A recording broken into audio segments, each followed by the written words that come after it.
Hello friends, welcome to my channel. నేను ఈరోజు చింత చిగురు వల్ల సహజ సిద్ధంగా ఎన్ని రకాల ఉపయోగాలు ఉన్నాయనేది చెప్తానండి. చింత చిగురులో డైటరీ ఫైబర్ అనేది పుష్కలంగా ఉండడం వల్ల విరేచనం అనేది సాఫీగా జరుగుతుంది. మలబద్ధకం, ఫైల్స్ ఉన్న వాళ్ళకి దివ్య ఔషధం అని చెప్పొచ్చండి. చెడు కొలెస్ట్రాల్ని తగ్గించి మంచి కొలెస్ట్రాల్ని పెంచుతుందండి మన బాడీ. ఈ చింత చిగురు వైరల్ ఇన్ఫెక్షన్లను తగ్గిస్తూ ఉంటుందండి. నోటిలో వచ్చే పగుళ్ళు, పూతలను ఈ చింత చిగురు తగ్గిస్తూ ఉంటుందండి. గుండె సమస్యలు రాకుండా చేస్తుంది. అలాగే శరీరంలో ఎర్ర రక్త కణాల ఉత్పత్తికి అవసరమైన పోషకాలను అందిస్తూ ఉంటుంది. రక్తాన్ని శుద్ధి చేస్తూ ఉంటుందండి. నేను ఈరోజు చింత చిగురు కారపొడి చేసే విధానాన్ని చూపిస్తున్నానండి. చింత చిగురు కారపొడి ఎందుకు చేస్తున్నాను అంటే ఎక్కువ రోజులు నిల్వ ఉంటుంది కాబట్టి.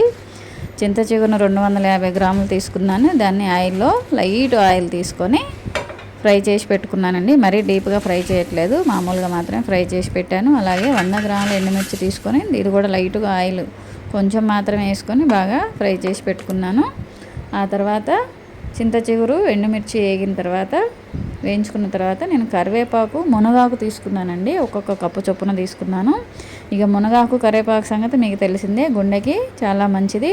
అలాగే మునగాకు ద్వారా 300 రకాల సమస్యలకు పరిష్కారం దొరుకుతుంది, ఆరోగ్య సమస్యలకు. నేను ఈ మునగాకు, కరివేపాకును కూడా తీసుకొని ఆయిల్ చాలా లైట్గా యూజ్ చేస్తున్నాను. 2-3 డ్రాప్సే వేస్తున్నాను, స్పూన్లు కూడా గంటలుగా కాకుండా చాలా లైట్గా తీసుకున్నాను. అవన్నీ కూడా చల్లారిన తర్వాత కొంచెం ఒక హాఫ్ కప్ మాత్రం పల్లీలు తీసుకున్నాను. ఒక 2 స్పూన్లు ధనియాలు తీసుకున్నాను.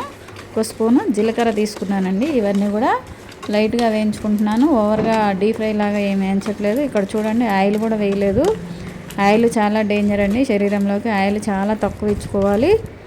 ఇవన్నీ ఫ్రై అయిపోయిన తర్వాత చల్లారిన తర్వాత మాత్రమే, వేడివేడి మీద పట్టొద్దండి. అన్నీ చల్లారిన తర్వాత తగిన మోతాదులో నేను ఇక్కడ మెంతిపొడి వేసుకుంటున్నాను.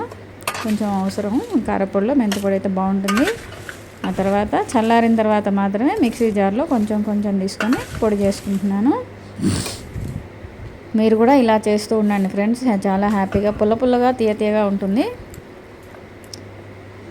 పూర్తిగా చల్లారిన తర్వాత నేను ఇక్కడ పింక్ సాల్ట్ తీసుకున్నాను. ఈ సాల్ట్లో మినరల్స్ ఎక్కువగా ఉంటాయండి, అయోడిన్ కూడా ఉంటుంది, మన న్యాచురల్ అయోడిన్ ఉంటుంది. ఇలా మిక్సీ పెట్టుకుంటున్నాను. మరి మెత్తగా కాదు, కచ్చాగా పడుతున్నాను.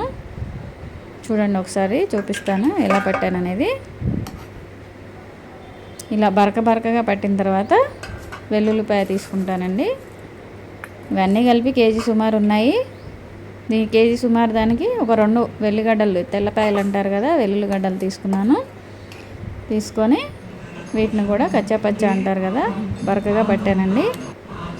బరకగా పట్టి నెయ్యిని మాత్రం లైట్గా యూజ్ చేయండి. ఆయిల్ తగ్గించుకోమని చెప్పాను కదా, లైట్ మాత్రం నెయ్యిని యూజ్ చేస్తూ ఉండండి. ఒక గాజు కంటైనర్లో పెట్టుకొని సేఫ్గా దాచుకోండి. ఛానల్ చూస్తున్నందుకు please subscribe and share, like and comment also.